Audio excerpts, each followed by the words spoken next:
El primer tribunal colegiado del Distrito Nacional ha dictado 20 años de prisión para el exdirector del Cuerpo de Seguridad Presidencial, Adán Cáceres, tras ser declarado culpable por su participación en el entramado de lavado de activos del caso Coral 5, Coral y Coral 5G, una segunda versión que posteriormente presentó el Ministerio Público.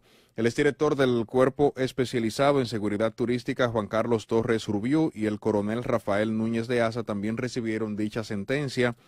Otros encartados también fueron condenados, entre ellos la pastora Rosy Guzmán. Vamos a analizar este proceso, conocer un poquito más a fondo de lo que ocurrió durante todos estos años que estuvo en los tribunales y lo que procede a partir de esta sentencia en primera instancia. Recibimos a una voz experimentada, parte de este espacio, el abogado Francisco Álvarez. ¿Qué tal, hermano? ¿Cómo van las cosas? Muchas gracias por la invitación, un placer estar aquí con ustedes. Qué bueno contar contigo a esta hora de la tarde. Nos gustaría, Francisco, que de entrada nos hagas un pequeño review de todo este caso para que la gente tenga fresco qué fue lo que pasó con el caso, cómo empezó, el desenlace que posteriormente fue teniendo hasta llegar finalmente a esta sentencia en primer grado. Bien, este fue uno de los primeros casos de esta naturaleza que, digamos, fue instrumentado por el Ministerio Público luego del cambio de gobierno en el año 2020, Ujú. lo que cargó el expediente de hay que recordar y remontarse a esa época. La consigna de la lucha contra la corrupción, yo diría que tuvo una gran parte del protagonismo en la campaña electoral que luego produjo que el PRM asumiera el poder, y durante esos primeros años el gobierno tenía mucha presión con Ujú. ejecutar esa consigna porque evidentemente se había creado una expectativa. Dentro de esos primeros casos estuvo este. El caso, vamos a decir que de una forma u otra, pretendía atacar una supuesta estructura que involucraba oficiales de alto mando que a su vez dirigían instituciones y que dentro de la institución habían generado o mantenido, porque no sabemos si fue algo que ellos crearon o algo que ya estaba, según lo que el Ministerio Público dice, digamos, esa capacidad de recaudación de fondos, para llamarle de una forma bonita y elegante. Bonita, exacto. Entonces, ese era el caso, diciendo que había un grupo de oficiales que dirigían una serie de instituciones y que tenían unos esquemas donde por diferentes vías generaban ingresos. Ingresos que el Ministerio Público decía eran ilegales porque no provenían de una actividad lícita. Eh, Recordemos que en ese momento trascendió que una de las personas involucradas era una pastora y su iglesia, que aparentemente, según la teoría de la barra acusadora, eran parte como mecanismo de lavado de la estructura que se había creado en esas instituciones y que habían entonces comenzado a utilizar esos vehículos societarios, la Ujú. iglesia, las personas vinculadas a la iglesia y familiares, para entonces comenzar a lavar el dinero. Habían propiedades, habían vehículos, habían testimonios, y se creó el primer caso, yo diría que relevante de esa gestión de la Procuraduría, porque no es la misma hoy día, con el ciudadano Girón, que fue uno de los primeros delatores, por lo menos según la fórmula que se está utilizando ahora, Ujú. que, que digamos, compartió información a cambio de un trato diferenciado. Sí. Yo, En yo ese recuerdo, momento, Francisco, perdón que te interrumpa, sí, para que sigas con el hilo ahí mismo, pero me gustaría hacer el paréntesis porque recuerdo muy bien que cuando se presentó el gironazo, como se le conoció, mucha gente opinó de parte del lado de los acusados diciendo que eso no tenía un peso significativo a la hora de tomar una decisión en términos judiciales. Finalmente sí tuvo peso esa declaración, porque decían, bueno, pero él está involucrado en lo que se está defendiendo y se está limpiando. ¿Qué tanto pudo validar esto finalmente en el resultado final que se obtuvo con esta condena? Y luego continúas por ahí mira, mismo. La discusión de Girón como colaborador Ajá. fue una de las primeras que se tuvo por la naturaleza que él tenía dentro del expediente. Me explico. Cuando tú tienes un caso complejo, el entonces artículo 376 de la normativa penal vigente en ese momento, te permite otorgar criterios de oportunidad en base a colaboración. Eso implica que una persona que pudiera haber sido imputado Ujú. pasa a ser un testigo a cargo de las otras personas dentro de ese caso, a cambio evidentemente de otras cosas, además de la información, como por ejemplo el resarcimiento del daño que supuestamente ocasionó, la devolución, como se le llama en esos casos. Y esa persona ya no es parte, o sea, esa persona se guarda para el momento en el juicio de fondo donde debe ir a prestar su testimonio. Entonces, Girón es uno de tantos imputados que llegan a acuerdo, pero se mantienen como imputados en el proceso. Y eso crea una situación incómoda, porque tú tienes una persona que está delatando, por ponerle Ujú. ese nombre, pero Ajá. al mismo tiempo lo hace con la bandera de imputado que en sí tienen libertad de hablar en cualquier momento y de decir lo que ellos quieran. Y el beneficio que le dan a esa persona es un trato diferenciado de al momento de solicitar y ser condenado, de solicitar la condena y ser condenados, le den una pena muy inferior o yo diría que diferenciada también Un en trato el preferencial. cumplimiento. Exacto. Sí, que entonces depende, entre comillas, de que el juez haga lo que se le pidió que hiciera, el tribunal haga lo que se le pidió que hiciera y que cumpla. Entonces, Ujú. tú tienes un imputado que es colaborador, pero se mantiene siendo imputado y puede, como el derecho de la defensa material que le asiste, decir lo que él quiere. Eso entonces hace que las personas, los otros imputados, puedan cuestionar lo que él está diciendo, diciéndole al tribunal, mira, la forma en la que él está declarando, si bien él es un testigo a cargo, no deja de ser imputado y los imputados tienen una serie de prerrogativas procesales constitucionales que le permiten, entre comillas, atablar mentiras. Y en base a eso se generaron esas discusiones de le creo o no le creo, pero el Ministerio Público lleva otras pruebas de corroboración Eso, y al ahí va, final, ¿verdad? O sea, que al final no, exacto, no dependía solamente de la declaración de este caso la de, del imputado. exactamente, Él la tenía que probar lo que declaración, decía, pero también el Ministerio Público recabar pruebas por otros lados. claro, porque las pruebas en el proceso penal tienen diferentes tipos de efectos y niveles y de peso, Ujú. dependiendo de muchas cosas, de quién vino, de cómo se recopiló, de lo que dice, etcétera. Y entonces esa prueba, vamos a llamarle esa prueba maestra que arroja luz adentro de otros y un grupo de otras cosas, hace que el Ministerio Público asegure esas cosas y luego entonces corrobore en audiencia, en el proceso, tanto lo que dijo Girón como lo que prueban las pruebas que Girón proporcionó, porque él además de decir, él también entregó muchas cosas. Partiendo de eso, entonces llegamos a una situación donde el juez, el tribunal de fondo, al valorar todo lo que se le entregó y todo lo que pudo tener dentro del margen de su alcance, valoró dos situaciones. Primero, retuvo la falta penal y en consecuencia condenó a muchos de esos actores principales, Ujú. especialmente los oficiales que tuvieron, según el Ministerio Público y ahora, según el tribunal, un rol preponderante dentro de esos esquemas ilícitos que se decía existían.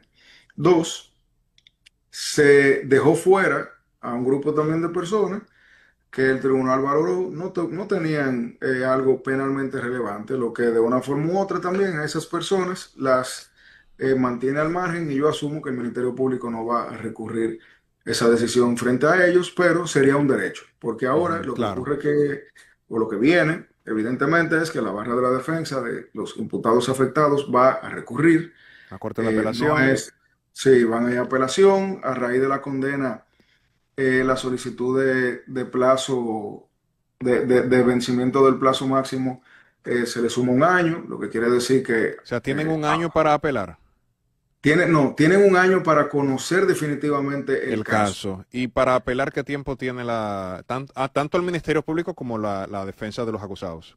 Yo no sé si a ellos le notificaron la decisión ahí mismo, Ok. porque yo no, yo lo que vi o lo que me mandaron fue el dispositivo, que Ajá. tiene como 15 páginas, Pero la pero yo sentencia no se emite vi, luego, exacto. a veces la sentencia se emite luego, pero por ejemplo en el caso de Hacienda, la sentencia estaba lista de una vez, y en el caso de Hugo Ujú. Veras, también la sentencia estaba lista de una vez. En este caso yo no he visto la sentencia íntegra, pero sí vi El dispositivo. vamos a decir, el extracto del dispositivo. Ahora, cuando se le notifique la sentencia íntegra, ahí que Ujú. comienza a correr el plazo y ellos tendrán un mes para dentro, ya eso se está trabajando evidentemente Sí, antes de que claro, se por supuesto, notifique, por supuesto. y ellos van entonces a conocer su caso en la corte. La corte, por la naturaleza del proceso, va a tener que decidir diferentes cosas y una de ellas probablemente va a ser cómo instruir el proceso, ya que hay un reloj que siempre está corriendo en contra de estos casos tan complejos, que es el de la extinción de la acción por duración máxima del proceso. Mm, Y yo creo que esa es la sombra que siempre que hablamos, concluimos, vamos a decir que impregna el tipo de justicia que se busca en estos casos, porque eso es una garantía reservada para que el imputado no permanezca toda su vida en un afectado por el caso, peso del claro, derecho penal. claro, claro. Y de una forma u otra es una garantía que todavía hoy está siendo discutida. Cada vez que vemos las solicitudes y las decisiones, se habla de plazo razonable, se habla que no es un Ajá. plazo matemático, y ese vaivén jurisprudencial lamentablemente es un poquito complejo y a veces no se entiende de la forma correcta. Una pregunta así de escuelita. ¿Puede terminar el imputado eh, con su accionar y con algunas acciones dentro del proceso, terminar alargando la causa hasta lograr que se extinga penalmente y ser beneficiado entonces cuando él mismo fue quien lo provocó? No, las reglas del código nuevo Ujú. y jurisprudenciales que interpretaban el código viejo procesal penal, de una forma u otra, lo que te generan es una tasación de cada comportamiento para saber lo que es culpa de cada quien. Entonces, cuando ustedes ven, por ejemplo, la sentencia, que es la que a mí me gusta usar de ejemplo, de los tucanos, en la sentencia de los tucanos, el tribunal te dice día por día lo que pasó, quién lo hizo, por qué, y entonces Ok. si va o no va. Por ejemplo, un tribunal que una parte diga, estoy enfermo, necesito suspender, Francisco dijo que Ajá, necesito suspender. Otra exacto. parte que no fue, fulano no vino. Y al final tú sumas y resta el tiempo que se Ujú. transcurre y el resultado es que todo lo que el imputado haya hecho, que no sea el ejercicio de su derecho de defensa y que se pueda considerar como una dilación, no se le va a tomar en cuenta. Ahora, todo lo otro sí, incluyendo, han dicho los tribunales, especialmente la Suprema y el TC, incluyendo los retardos mismos del tribunal, que a veces Ajá. por carga laboral se le complica hacer las cosas que normalmente hace. Entonces, es un tema complejo que todavía está por definirse definitivamente, pero que cada día da mucho de qué hablar. Te pregunto lo siguiente. Fueron condenados a 20, bueno, fueron condenados algunos de los encartados en el caso Coral, independientemente de la condena. Tienen ellos el derecho de apelar esas sentencias. Van a una corte de apelación, eventualmente tal vez uno cree que si no les favorece terminarán en la Suprema Corte de Justicia y tal vez, y dependiendo de cómo se den las cosas, alegando algo frente al Tribunal Constitucional. Todavía hay un camino por recorrer de parte y parte, tanto del Ministerio Público como de los acusados. En este momento, los que fueron condenados se pueden considerar así, o sea, queda todavía un camino judicial, ¿verdad? Que dependerá de ellos si deciden tomarlo o no, que uno entiende que sí, porque es lo más lógico. Pero en este momento, socialmente, jurisprudencialmente, son condenados por un tribunal por corrupción. Bueno, ahora mismo tenemos una decisión de un tribunal que no es firme y que en base al efecto que tienen los recursos, que el plazo que se tiene para ejercerlos funge como ese mismo efecto, Ujú. digamos que la sentencia per se está suspendida. Sin embargo, Ya. ya existe una condena, no es lo mismo antes de tú tener una condena, no es lo mismo una audiencia preliminar que te mande a juicio de fondo, tú tienes ya la condena. Ok. Ellos ahora tienen que trabajar para revertir ese estigma procesal que ahora mismo ya es una realidad. O sea, Entonces, hay un estigma procesal, pero ellos siguen siendo inocentes. Eso ya es una discusión filosófica, diría Ajá. yo, porque existe una condena que no es firme. Y la regla para tú interpretar cuando una persona es declarada culpable es que ya esa decisión sea firme, lo cual ahora mismo no es. Entonces, técnicamente son personas que deben seguir siendo tratadas como inocentes, pero no se puede ignorar el peso real de una decisión que ahora ellos tienen que revertir. Sí, Francisco, la justicia tiene en contra, desde mi punto de vista, el tema del tiempo y de lo popular y lo mediático. Ya la gente, aunque tiene una reseña así superficial de lo que ocurrió con este y con otros casos de corrupción que fueron muy sonados al inicio de la gestión de gobierno actual del presidente Luis Abinader y todo lo del Ministerio Público Independiente y todo lo que vino, pero en el tiempo a la gente se le va olvidando lo que pasó. Yo debo de decir como periodista que uno recibía información abundante, el expediente se filtraba o no se filtraba, simplemente se enviaba, se publicaba mucho en todos los medios de comunicación, porque al periodista le interesa la noticia y tiene que hacer su trabajo. 1.500 millones de pesos que fueron esto, que tomó esto, que el dinero lo llevaban en una maleta, que lo entregaron a tal día, y todo eso se publicaba en detalle y la gente se sorprendía, le daba muchos seguimientos a estos temas, pero a la gente se le olvida, no tiene el mismo peso mediático.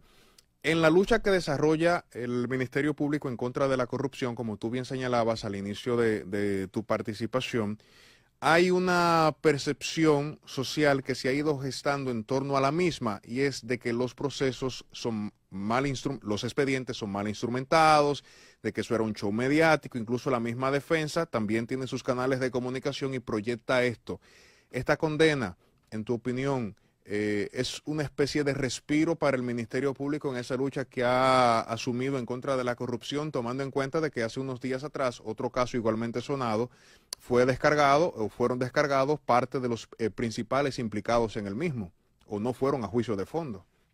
Mira, los casos se ganan y se pierden, Ya. y eso es normal. Tú puedes tener la verdad y no lograr convencer a un tribunal, o tú puedes convencer a un tribunal de algo que no es verdad. Y los casos se ganan y se pierden. El problema está en la expectativa que se genera en la sociedad con eso que tú dices de vender una idea de que todo está blindado o que todo está ya asegurado y que no hay otra opción de que no sea una condena. Porque entonces cuando no ocurre la condena, o cuando no ocurre el desenlace que la autoridad en ese caso está persiguiendo, entonces se deducen consecuencias injustas, a veces a favor o en contra del juzgador. Se sugiere que el Ujú. juzgador se dejó convencer, que alguien lo contactó y comienzan como a atacar la integridad misma del tribunal que falló, lo cual para mí está mal. ¿Por qué? Porque tú no puedes presumir que porque un tribunal decidió algo distinto a lo que tú decías, el tribunal se vendió. Eso no es verdad.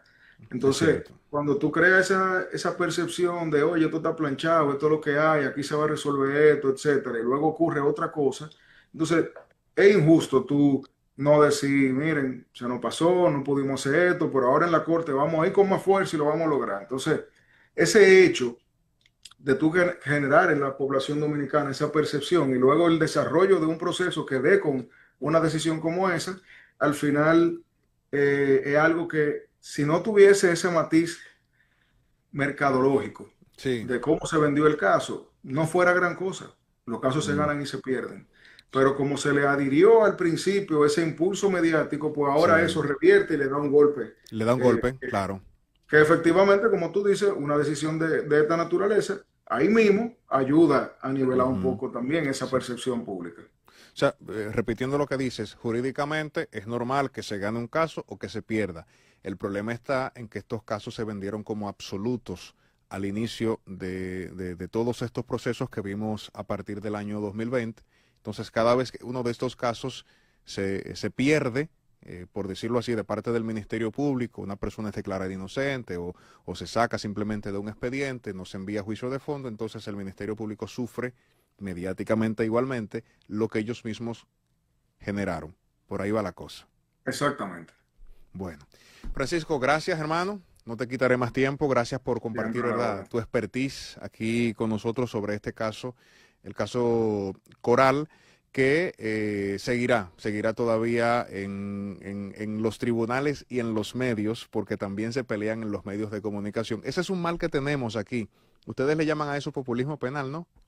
Sí, y es algo que a veces ya hasta se tiene que tomar en cuenta Sí, como un medio de defensa, de decir, mira, ellos van a atacar en los medios, hay que también ir a ajá. los medios. Eso es una distorsión del De parte y proceso penal. parte, ¿eh? Sí, que los actores, especialmente los acusadores y la barra de la defensa, se han acostumbrado ya y lo han normalizado. Así es. Bueno, Francisco Álvarez compartiendo con nosotros en Esto No Tiene Nombre, usted no le cambie. En breve venimos con más contenido.